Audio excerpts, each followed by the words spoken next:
Corruption à l'IAAF, Lamine Diack mouille son fils Massata. Lamine Diack a été entendu pour la dernière fois, en juin, par le juge français. Van Ruymbeck, l'ancien président de l'IAAF, est assigné à résidence depuis longtemps en France, pour une affaire de corruption selon le journal L'Équipe. Il a reconnu devant le juge certaines pratiques de son fils. Le lobbying. Je savais qu'il faisait du lobbying, comme Sébastien Seoé et mon fils était un des meilleurs au monde en matière de marketing, a avoué Lamine Diack au juge français. M. Digel raconte des histoires, lance-t-il, c'est lui qui avait tout le pouvoir. On a eu cette réunion, cela m'a choqué, mais c'était Digel qui était entièrement responsable, mon fils dépendait de M. Digel. Digel aurait pu mettre fin à toute collaboration avec lui, il ne l'a pas fait. J'ai dit à mon fils que c'était une connerie, explique-t-il avant de reconnaître qu'après coup, je me dis que j'aurais dû plus surveiller mon fils et d'autres en lisant le dossier, je découvre certaines choses, je tombe des nues. Le Qatar. Lamine Diack est aussi revenu sur le Qatar. Selon lui, le Qatar disait qu'il apporterait un sponsor,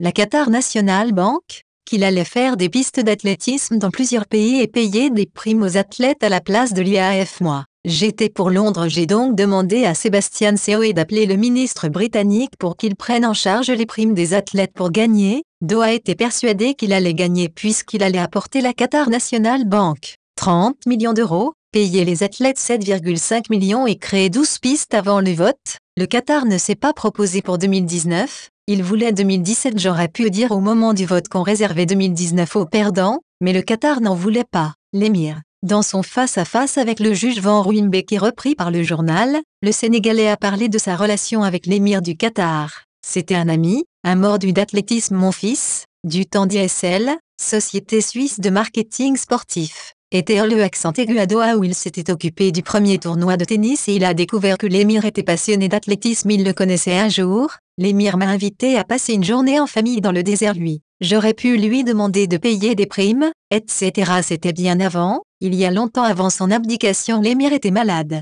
Les 3,5 millions de dollars du Qatar. Et concernant son fils, il avoue que son interlocuteur était le secrétaire du comité national olympique du Qatar, le cheikh Saoud bin Al-Thani. C'est lui qui dirigeait la délégation et qui est venu au moment du vote. Je ne lui ai pas dit que je soutenais Londres, mais il tentait l'urgence le lendemain. Il est venu me voir pour qu'on prévoie 2019, mais je lui ai répondu que les membres du conseil de l'IAAF étaient partis et que c'était trop tard. Et sur les 3,5 millions de dollars du Qatar perçus par son fils via Oryx QSI, l'ancien président de l'IAAF déclare: je ne sais pas, je ne trouve pas cela normal, je tombe des nues.